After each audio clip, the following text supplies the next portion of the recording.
Hello viewers, আসসালামু আলাইকুম। আজকে আবারও চলে এসেছে নতুন একটি পিসি বিল্ডের ভিডিও নিয়ে। আপনারা অনেকেই কমেন্ট করেছিলেন যে ভাই 35-36 হাজার টাকা বাজেটের ভিতরে একটি ভালো পিসি বিল্ড করে দেন, তো তাদের জন্য আজকের পিসি বিল্ডটি। তো বেশি কথা না বাড়িয়ে চলুন আজকের ভিডিওটি শুরু করা যাক। ভিডিওটি শুরু করার আগে আপনি যদি আমার চ্যানেলে নতুন হয়ে থাকেন তাহলে অবশ্যই সাবস্ক্রাইব করার অনুরোধ রইল। আজকের পিসি বিল্ডে আমাদের সেই চিরচেনা একটি প্রসেসর Ryzen 5 5600G, এই প্রসেসরটি নেওয়া।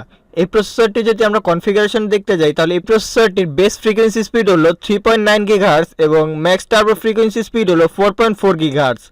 ক্যাশ হলো total L2 cash 3 MB, total L3 cash 16 MB।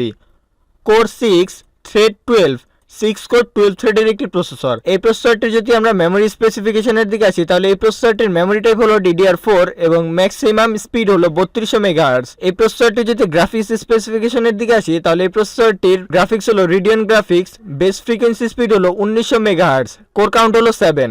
এই বিল্ডের জন্য মাদারবোর্ড হিসেবে চয়েস করেছি ASRock ব্র্যান্ডের B450M HDB R4.0 AMD একটি মাদারবোর্ড। এই মাদারবোর্ডটিতে DDR4 এর দুটি র্যাম স্টিক স্লট রয়েছে। প্রত্যেকটি র্যাম স্টিক স্লটে 16GB করে 32GB পর্যন্ত ম্যাক্স মেমোরি সাপোর্ট করবে। PCIe 16 একটি স্লট রয়েছে। এই মাদারবোর্ডে একটি M.2 স্লট রয়েছে এবং এই মাদারবোর্ডে আরো অন্যান্য অনেক ফিচার্স রয়েছে। সবগুলো যদি বলতে যাই তাহলে ভিডিওটি অনেক বড় হয়ে যায়, তার জন্য সম্পূর্ণ ডিটেলস গুলো বলা সম্ভব হয়নি এক ভিডিওতে। এই বিল্ডের জন্য হার্ড ড্রাইভ হিসেবে চয়েস করেছি HP EX900 500GB একটি M.2। এই M.2 এর ম্যাক্স রিড স্পিড হলো আপ টু 2100 MBps এবং ম্যাক্স রাইট স্পিড হলো আপ টু 1300 MBps। র্যাম হিসেবে চয়েস করেছি আমাদের বাংলাদেশের মার্কেটের ওয়ান অফ দ্য মোস্ট একটি popular RAM Corsair Vengeance LPX 8GB 3200 MHz এর একটি র্যাম। এই র্যামটির টেস্ট লেটেন্সি হলো 16-20-20-38, স্পিড হলো 3200 MHz। পাওয়ার সাপ্লাই হিসেবে চয়েস করেছি Antec Atom 350 ওয়াটের একটি পাওয়ার সাপ্লাই। তো ভিউয়ার্স, এই ছিল আজকে এই পর্যন্ত। দেখা হচ্ছে নেক্সট কোনো পিসি বিল্ডের ভিডিওতে,